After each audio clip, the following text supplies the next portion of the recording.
Good morning.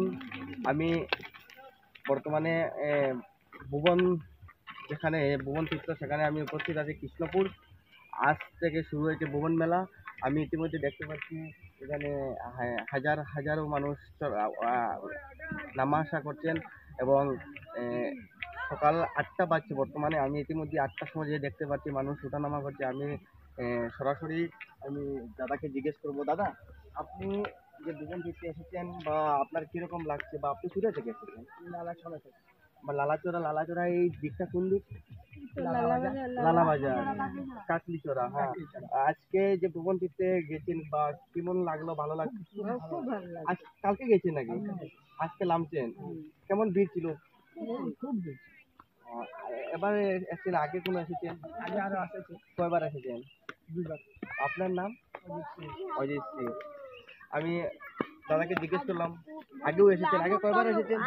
2বার। বেশ ভালো লাগছে তো। আমি আরেকজন দাদাকে, মানে কোথা থেকে আছেন আপনি? আমি ফকিরলা থেকে আসছি। সেইটা কপিটিলা। কেমন ভালো লাগছে? বহুত ভালো লাগে। এবার নিয়ে কয়বার এসেছেন? আমি এইবার নিয়ে 2 বার এসেছি। কেমন ভিড় ছিল উপরে? বহুত ভিড় আছে। খুব ভিড়। তাও এখন সকাল 8টা বেজেছে, কিন্তু এখনো পুরা দিন বাকি রয়েছে, পুরা রাত বাকি রয়েছে।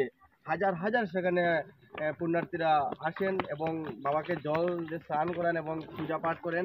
বহুত একটি ভারতের ঐতিহ্যবাহী একটা তীর্থস্থান বলতে গেলে চলে আমাদের বরাক উপত্যকার যে ভুবন মেলা। পুরানা।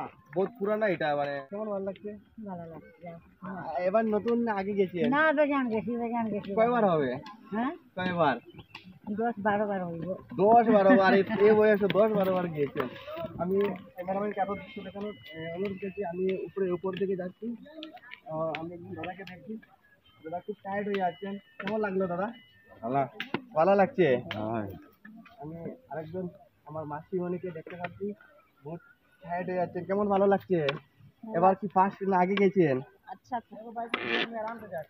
আমি ক্যামেরাম্যানকে আমি দৃশ্য দেখানো অনুরোধ করছি। আমি উপর দিকে যাচ্ছি, বর্তমানে দেখতে পাচ্ছি আমি কৃষ্ণপুর এলাকায়।